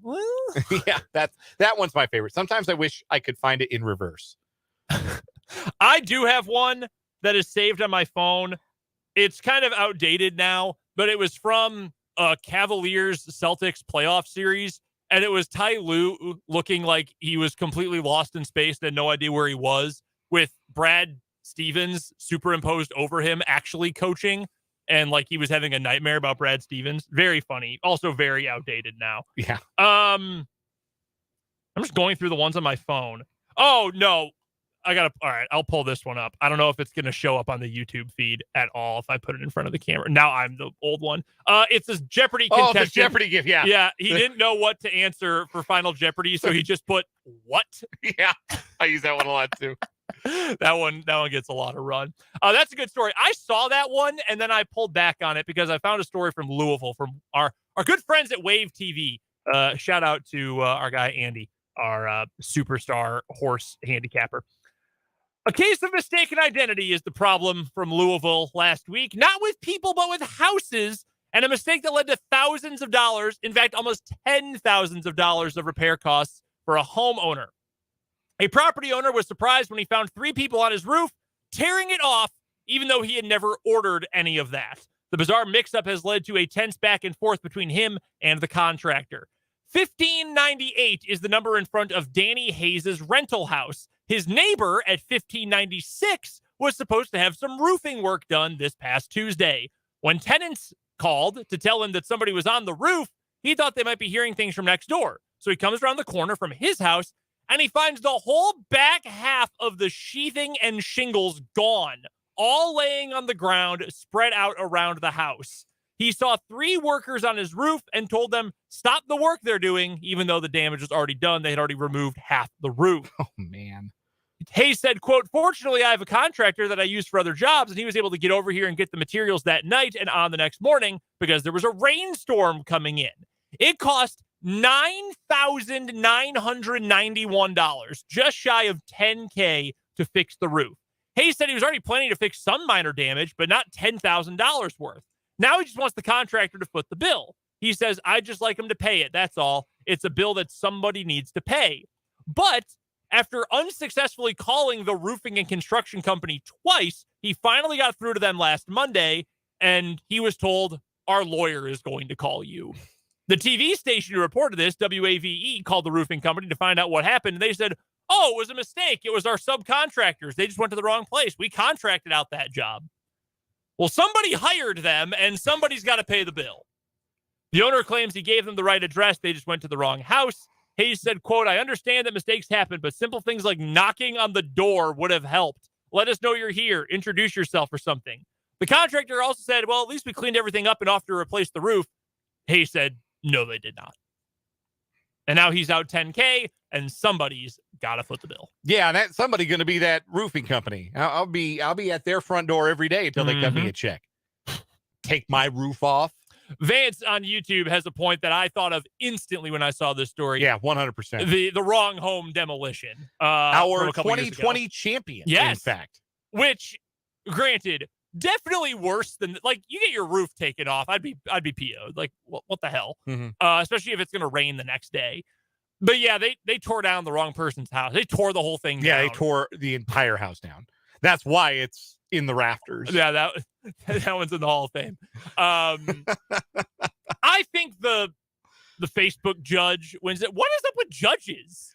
That's 2 times in 3 weeks? We've had a judge story. We had the TikTok judge, and now we got the Facebook addict judge. Can't leave Facebook alone. The game needs me, even during a murder trial. Do we need some reform in the legal system? Like, do we need to give judges more work? Like, are they bored? What are y'all doing? The TikTok judge. Now the Facebook judge. That one wins for me today. Yeah, that's my winner too. The Facebook judge, man, what a bizarre trend. It wins today in What Is Wrong With You, which, as always, is sponsored by our good friends at Top City Metal Supply. Metal cut to order when you need it at Top City Metal Supply on South Topeka Boulevard. When we come back, the NFL's running backs held a joint Zoom meeting this weekend. No, really, they all did. Did it really do anything, or will it do anything? We'll discuss after this right here on 580 Sports Talk.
Prior statements about gifts I have or use. The best gif I have on my phone is absolutely the one that it's edited, obviously. It's of Bruce Weber passing a basketball off screen to the left, and then in the neck, it cuts to a basketball hitting Bill Snyder Family Stadium, and it collapses. I'm not going to lie. I've seen that one. During the late stage Bruce Weber era, that one got a lot of use. That one got a lot of use from 2019 through 2021. Put that one on in a lot of text messages. Brendan and Dan here with you on 580 Sports Talk. Thank you so much for hanging out with us today, whether you're listening on your radio, listening online at 580wibw.com, or checking us out on YouTube. Sports on 580 WIBW is the name of our YouTube channel. Appreciate all of our friends hanging out with us on YouTube today, including our good pal Jordan Foote from SI checking in. We got to get Jordan on the show soon. Been too long. Appreciate all you guys checking out the show today. Speaking of the NFL, the running backs have been probably the biggest overarching headline, storyline over the last few weeks, and their combined general discontent for where their position is and ranks among the most valuable positions in the NFL, because the league, speaking of team front offices, most fans, a lot of media members, etc., seem to put the running backs at the very bottom of the non-specialist positions. If you're not a kicker, punter, or long snapper, which the public forgets about anyway, running back's probably the next lowest. So a group of many of the league's best running backs, and this was, of course, organized by Austin Eckler, who has been the most vocal mouthpiece of upset running backs over this offseason. He put together a Zoom call, and I guess this answers our question. Do NFL players have email addresses? Because I guess yes. I'm sure some of them access this from an email address. And they essentially had a Zoom call like you would for a meeting or to get together with family members you couldn't see for a holiday during COVID or whatever. I'm sorry. Now I'm obsessed with the thought of what are the email addresses of NFL running backs? Like, which of them do you think use the ones that they came up with in high school, like at hotmail.com? Which of them do you think have really buttoned up professional type email addresses on like Gmail? I feel like Austin Eckler's definitely an austin.eckler@gmail guy. Yeah, big time. I bet he did that a couple of years ago and thought, I got to look more professional for these negotiations coming up. Austin.Eckler. Saquon Barkley's probably like Saquon_Barkley and then like 6 numbers after his name at Hotmail. Quad Daddy 444. Quadzilla 28. I would love to know. Yeah, now I almost want to go down the list of NFL running backs. Which of them are Gmail guys? Which of them are still using the Hotmail addresses they created when they were 13 years old? I might text Matt, Derek, and say, hey, Friday at media availability, ask one of the players if they have an email address. Like, you don't have to get their email. Well, everybody's got an email address. I don't think anybody... I guess if you sign up for Twitter or Instagram or something, you have to have one. Yeah, those guys all have email addresses. I'm just curious, like, do they have like a tossed off burner from Hotmail, or do you think they've got something really like professional? I don't know. I imagine it's a burner. Like if you're Derrick Henry, what are you checking email for? Like what are you finding in your email you can't get right in front of you? No, he's definitely King Henry, all caps, at msn.com. sbcglobal.net. Got his email address new as 7 and hasn't changed it. Mail.com. My first email address is a mail.com email address. Hell yeah. I've had AOL, Yahoo, Gmail. I've had freaking all of them. Our work email is a different domain too. Anyway, beside the point, they all had this Zoom call and a bunch of guys were on it, including Austin Eckler, obviously, Nick Chubb, even the guys who were on the tag were on it. Josh Jacobs was apparently on this call. Saquon Barkley was on this. And I don't really know what the goal was. Like, it was supposed to be, we're all going to come together and talk about our plight. I am very much a fix-it guy, which, admittedly, sometimes, like, your spouse or significant other has a problem, and they don't necessarily want it fixed. They just want to tell you about it. And I say, well, what can I do? How can I fix this? Which is not always a great trait to have. But to me, I hear about this, and I think, okay, they're trying to come up with a solution to this. They're going to come up with a way to fix this. But there's not really something they can just do by having a Zoom call. I don't really know what they plan to fix. And I think Nick Chubb, in a quote he gave to Jeremy Fowler of ESPN, really sums this up kind of perfectly. Chubb said, quote, right now, there's really nothing we can do. We're kind of handcuffed with the situation. We're the only position that our production hurts us the most. If we go out there and run for 2,000 yards with so many carries, the next year they're going to say, well, you're probably worn down. It's tough. It hurts us at the end of the day. I agree with all of it. The fact that you work more, perform better, and then you're worth less to a degree, but also the fact that, like, well, what do we do? Well, you mentioned it earlier when we brought this up. They're already in a union. They already have that. Yeah. It's not like we can say, well, we're going to make the Running Back Players Association. Well, you can't.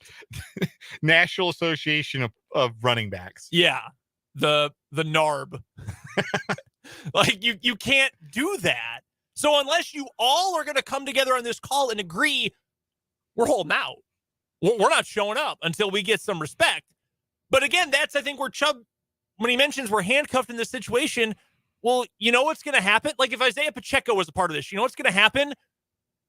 Deneric Prince, you're starting week 1, buddy. You're RB1. Like, Saquon, sorry, Matt Breida's getting those carries in New York. Like, you just don't really have options here, which is why I sympathize, but also I don't have a solution here, and I don't think these guys probably do either. Yeah, I don't know, like I said, what the solution is, like throughout the idea of maybe a bonus pool, a performance pool for players who are on their rookie contracts. It might be, maybe it's scalable based upon not just performance, but maybe scalable based on where you were drafted. We got a chance to recoup some of that money, because running backs make their money before they get a chance to sign even a first contract. Like every other position, like you hit your prime years of production right when you're about to hit that first contract, like, especially if you're a quarterback. Yep. But like defensive ends, offensive linemen, that first contract after your rookie deal is where you cash in. And Chris Jones. Yes. And running backs more and more frequently are not getting a chance to even get to that first contract, because it is a position where you do take such a pounding, you do have such a workload, and you do have more burnout at that position. And most of the guys who've been playing that position have been playing it their whole lives. They've been carrying the ball 30 times a game since they were like 9. Look at Derrick Henry's high school numbers sometimes. If you want to laugh, look at Derrick Henry's numbers as a senior in high school. That dude was carrying the rock 40, 50 times a week. The tape is incredible. Yes, he looks like an adult playing Pop Warner football. It really does. So he looks like that in the NFL sometimes, which is why he's Derrick Henry. Why he did get a second, a contract beyond his rookie deal. Like he's the rarity now. He's the exception and not the rule. But the way you address it is you get the young guys paid. You get them paid a little better. And the rookie wage scale, rookie contracts, that horse has left the barn. You're never righting that particular wrong. And rookies are going to get what the rookie wage scale says they're going to get. Maybe that scales up over time. I'm sure it will. But you want to do right by young running backs. You got to find ways to get money in their pockets while they're providing value to their teams. And primarily that's while they're on the rookie deal. I understand the frustration. I sympathize with the plight, but it's a bad situation to be in. But for now, I don't really think there's a way to take it away. And again, Henry, who said that he, just take the running back spot out of football, like you just illustrated, you really can't do that. And running backs are important in the NFL. They are. There's too many good ones. Too many of you are too good. Yeah. I'm tongue in cheek here, but that is kind of the problem. And again, like we said last week, the Chiefs are a great example of that. Isaiah Pacheco is making nothing relative to the NFL. And he stepped in right away and was a great starting running back as a rookie. It's a tough spot to be in. I don't think more Zoom calls are going to fix it, though. Just a personal hunch. Let's get to our national and local news break here at the top of the hour. We've got half an hour left on 580 Sports Talk. We'll lead that off with our headlines. That's coming up right after this on 580 WIBW.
Hey now, half an hour left on this Monday edition of 580 Sports Talk. Brendan Dworzinski, Dan Lucero here with you. We've got Royals baseball coming up with pregame starting at the bottom of the hour. First pitch at 6:10 as the Royals take on the Guardians in the first of 3 games coming up tonight.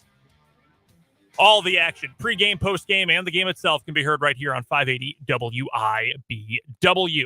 We'll be back tomorrow with a show of the same length, 3 to 5:30. We'll talk to Michael Swain about all things KU. We'll talk more about Chiefs camp. We'll have some audio from Chiefs players as well. That's coming up on tomorrow's show. But Dan, since we are out of here early and we've got a ton of headlines to get to, let's dive right in with today's 580 Sports Talk headlines. And the first for me, this is a big one scheduling-wise from the world of college basketball. It was announced right around 10 o'clock this morning. Kansas and North Carolina have scheduled what they are calling the Battle of the Blue Bloods, a home-and-home series in early and mid-November in 2 of the next 3 seasons. They're not going to do it this year. Obviously, that schedule's already out, set, ready to go. But in November of 2024 and November of 2025, KU and UNC are going to play at Allen Fieldhouse and at the Dean Dome, respectively. This is awesome. Yeah, this rules. This is incredible. And you know what my favorite part about this is? A lot of these games are mid to late December games when you have, like, KU versus Connecticut is December 1st, which is okay. But, like, the Missouri games have been right at the end of, or right as winter break is starting. A couple years ago, it was right when winter break was starting. Last year, Indiana comes to town. That was the first Saturday of the start of winter break. So it was still a great crowd. A lot of students stuck around for those games. But right in the heart of November, it is going to be packed. The atmosphere is going to be great. The students will be jamming the place full. All the history between these two programs that goes back pretty much to the beginning of North Carolina being a competitive program. They're so intertwined with Dean Smith being a son of Kansas. Yes. Born in Emporia, went to Emporia High and Topeka High. Started his coaching career under Fog Allen in Kansas. Roy Williams, obviously, the connections that he had to both programs, the success he had at both programs. Some of those famous games in the history of college basketball, the triple overtime national championship game, after which Wilt Chamberlain almost considered quitting basketball after that game. There is so much history. You cannot tell the story of college basketball without these two programs, and you almost can't tell the story about one of them without telling the story of the other one. So that's pretty neat. And this is going to be a great thing for college basketball. I love that they're playing none of this neutral site stuff. Get in front of the fans and the students at 2 of the most historically significant college basketball venues of all time.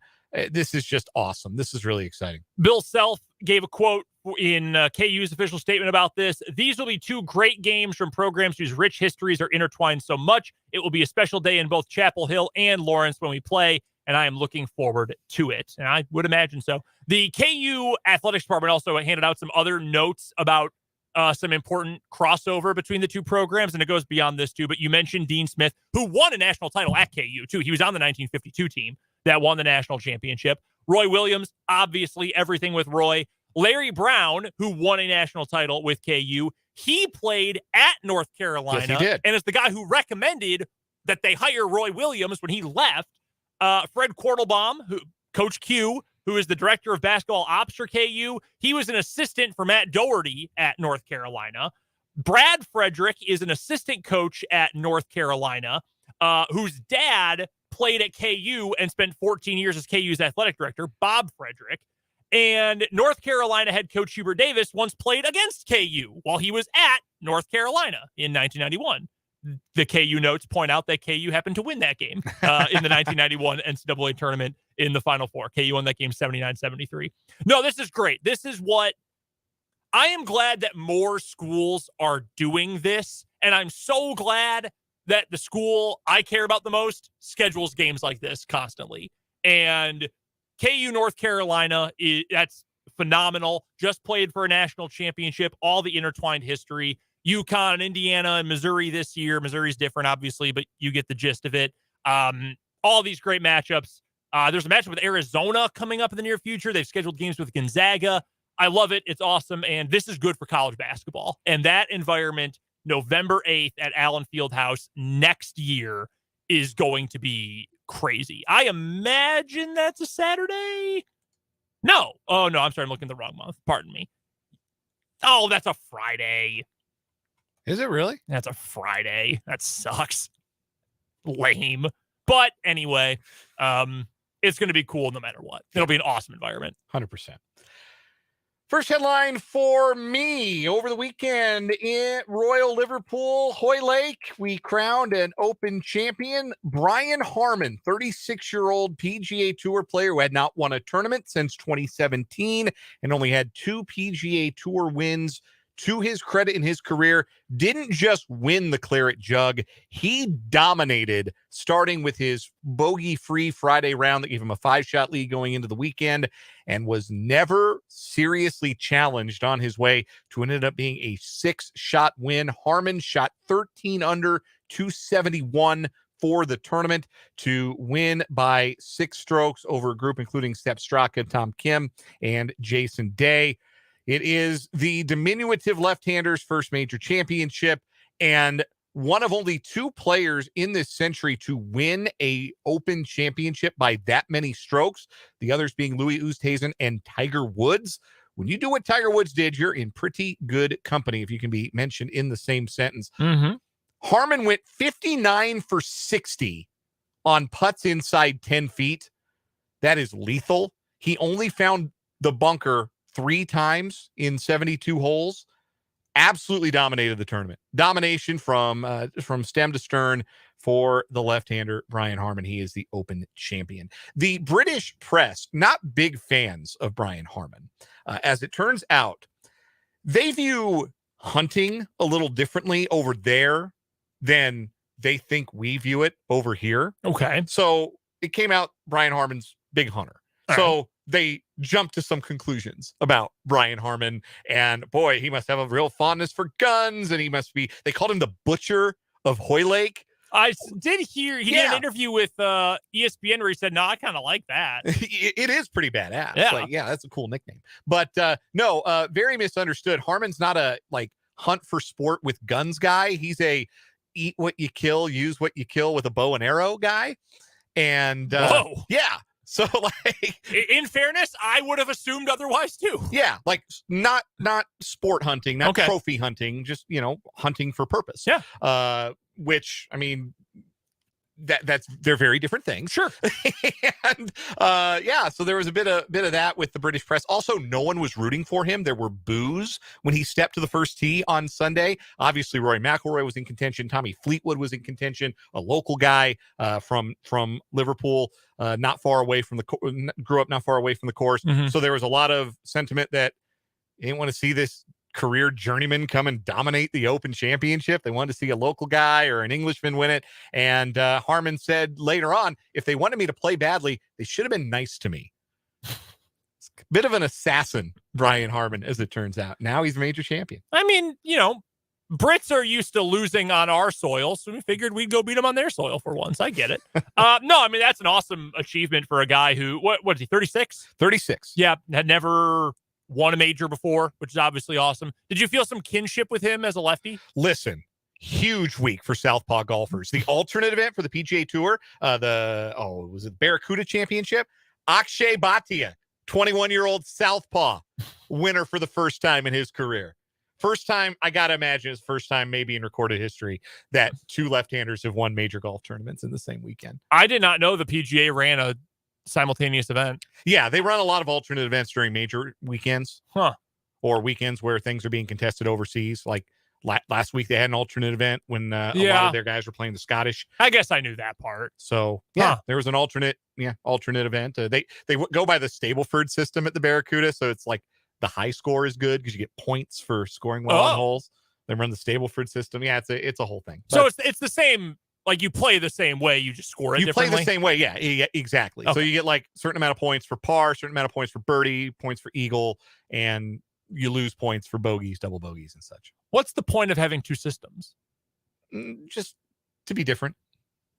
Fair enough. Yeah. Yeah, I did not know that. I've never heard of the Stableford system before. Anyway, yes. Shout out to left-handed golfers everywhere. Shout out to short kings everywhere with the 5'7", Brian Harmon taking home the Open Championship. No, that is awesome for him. Next headline on today's 580 Sports Talk headlines. Let's get to some NFL personnel news. First, a former Chief is heading to I typed this in as Raiders in our notes. That is wrong. Marcus Peters is headed to No, okay, I can't read. I literally cannot read. Yeah, he is going to the Raiders. He is going to the Raiders. I saw Ian Rappaport's tweet says both Raiders and Ravens in it. I was reading fast. I thought he was signing with the Ravens. Ian Rappaport says the Raiders have reached an agreement with former Ravens Pro Bowl cornerback Marcus Peters. He had an impressive workout today, according to Rappaport. He gets a 1-year deal. He is going to be a Raider. Okay, let's establish that first. Marcus Peters, Raider. Former Chief, now Raider. This is a great signing for Las Vegas because their defense sucks. Yeah, he's an ambulatory defensive back who can make some plays, bringing their total to 1. Yeah, not much higher than that. In the defensive backfield, I mean, they do have Crosby. If you're talking, no, I'm talking about their defensive backfield. Okay, like their safeties and cornerbacks, like those guys stink. Currently, according to our lads, their starting corners are David Long Jr., former Ram, and Nate Hobbs. I like Nate Hobbs. Nate Hobbs is a nice little player. He's a lot better as your third corner than as a starting corner. K-State great Duke Shelley also very much in the mix for some playing time. Marcus Epps, Trevon Moehrig, the safeties. That's not a great group. No, it's honestly kind of amazing how badly they've bungled building their defense. It stinks.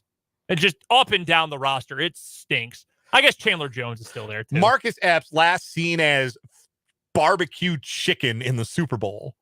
Yeah, it always amazes me in the Super Bowl when you can point to a guy and say, you're done. Like, it's over. We're going to target that guy. Travis Kelce, the touchdown. Travis Kelce's touchdown to open the scoring for Kansas City. He lined up, and he and Mahomes both saw it was Marcus Epps in single coverage, and they both said, lunchtime, and the touchdown ensued. I feel like that happened in Super Bowl 54, too. I feel like there was some matchup that San Francisco was showing that the Chiefs, when they got hot late in the game, were able to exploit. But I cannot recall, or maybe I'm thinking of another playoff game. But there was some other matchup that the Chiefs were able to pick apart in some big game. And, yeah, I'm not surprised that the Raiders would want to make a move like this. Personality-wise, I think Marcus Peters matches up with the Raiders pretty perfectly. And, no, that's a great addition for them. Also, breaking recently, within the last hour, and this is from Tom Pelissero of the NFL Network, the NFL confirmed today that Ioma Uwazurike of the Denver Broncos, he was a 4th-round pick a year ago. Out of Iowa State, so if the name sounds familiar to you Big 12 fans. He has been suspended indefinitely for betting on NFL games in the 2022 season. He will be eligible to petition for reinstatement no earlier than this day, 1 year from now, July 24th, 2024. So football-wise, I did not know how much Ioma was factoring into the Broncos rotation. It turns out quite a bit. They're really thin at defensive end, and he played quite a bit as last season wore on. And my friends who are Bronco fans are now saying, oh boy, we better go make a veteran addition at defensive end because we are paper thin without him and with Mike Purcell on long-term IR potentially. Matt Ioannidis, you are a Denver Bronco. Also, here's something funny about this particular suspension is that Uwazurike was the player selected with the 4th-round pick that Denver received from the Seattle Seahawks in the Russell Wilson trade. They just keep winning that trade over and over. So Seattle again. got all of that for Russell Wilson and now a guy who's been suspended for the league from the league for gambling. Great trade, John Schneider. Yeah, man. I'm looking at the Broncos defensive line too deep right now.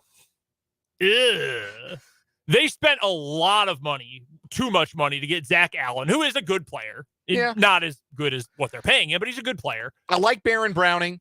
Nick Benito's fine. Randy Greger will play 6 games, and maybe 3 of them will be good, and in a 4th one, he'll punch somebody and get ejected. And, I mean, that's – well, because they're running the 3-4. So those aren't even, like, your true on-the-line guys. Like, DJ Jones – Matt Hennings. Who is Matt Henningsen? Now, I will admit, I did not watch a lot of Broncos at the end of last season. I was pretty over them by like week 10. It's like, Right. okay, I don't need to watch this anymore. I got my Bronco fill. That's bleak. Yeah, Mike Purcell's a good player, but with him out long term, I don't know who Jonathan Harris is. Who is that? That is amazing what that Broncos defense has been for years with just dudes all over to now have a defensive line 2 deep that is a bunch of who? That's surprising. Yeah. But that's the NFL. That's why we have first to worst every year. All you really need to know is they were hoping for big things from Yes. Ioma Uwazurike. And instead, he had to get a parlay down. And apparently it was on the NFL because he is suspended for a whole year. I'm reading through the replies and the quote tweets on Twitter right now. And I'm currently looking at one that says, let's go. The Hawks won the trade even more. But a lot Not of me, by the way. I haven't tweeted that yet. keyword yet. Most of them are, why are you guys so stupid? And the others are, oh, good. Now the Broncos have no defensive line. Also, all the players, save for Jamison Williams, pretty much, who have been suspended this year, have gotten cut.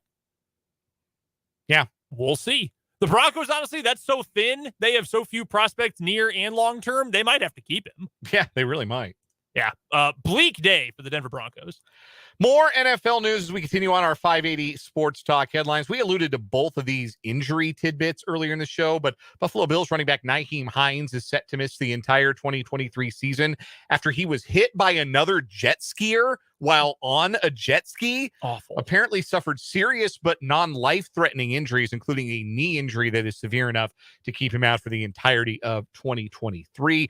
CJ Gardner-Johnson, stud defensive back for the Detroit Lions, suffered a non-contact injury at practice today, had to be carted off, but there is optimism that there may be no structural damage and that he's going to be day-to-day after an MRI came back clean. So that's good news for CJ Gardner-Johnson. A couple of off-field notes here as well. Former Kansas City Chiefs and current Miami Dolphins wide receiver Tyreek Hill has reached a settlement with the other party involved in an incident at a Miami Beach marina last month.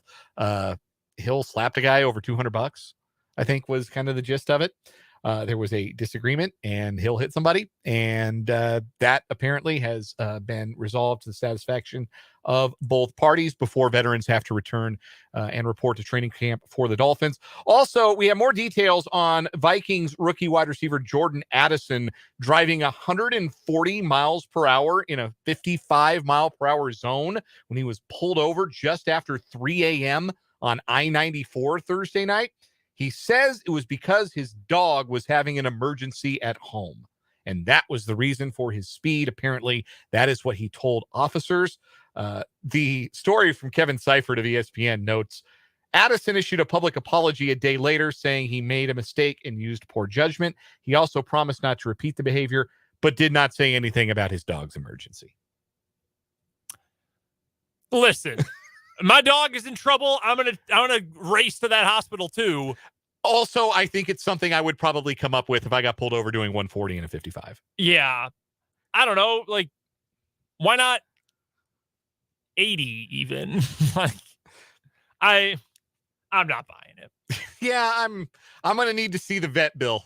I'm gonna need to see the receipt. Yeah, bring Sparky in here. Let's check him out. Yeah, seriously. I'm gonna need to see the stitches on the dog. Is he in the cone of shame? Oh my God. Yeah, that's nice try, Jordan, but not loving that excuse. That does it for today's 580 Sports Talk headlines. We're going to take one final timeout. We'll come back, and before we send you off to Royals baseball, we'll wrap up 580 Sports Talk with the final word.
Time to wrap up 580 Sports Talk on this Monday with a quick final word. I would be remiss if I did not mention that today is the 40th anniversary of the Pine Tar game. George Brett's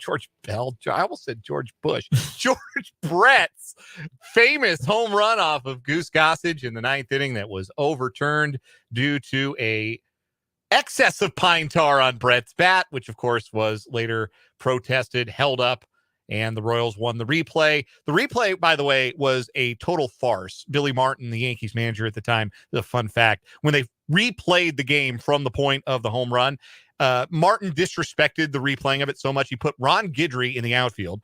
Ron Guidry was a pitcher, and he put Don Mattingly at third base. Don Mattingly was left-handed.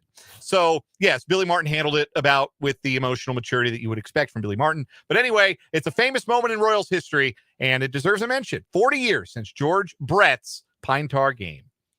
Final word for me today. I'm still not sweating the Chris Jones contract. I'm surprised it's not done yet. I was surprised to know that Adam Schefter's sources said that the sides are still far apart. But in general, I still think it's going to get done. I wouldn't worry too much. And the other part about it, Chris Jones doesn't need training camp. He will be just fine. As long as he is staying in condition to shape, he is going to be just fine. He does not need extra practices in July. That does it for 580 Sports Talk today. Michael Swain will join us on tomorrow's show. We will hear from some of the players and Andy Reid at Chiefs camp. And we'll be off again at 5:30 coming up tomorrow. Right now, though, we're going to send you off to the Royals Radio Network after a quick commercial break. So until tomorrow's show, for Dan Lucero, I am Brendan Brzezinski. We will talk to you coming up tomorrow afternoon right back here on 580 WIBW.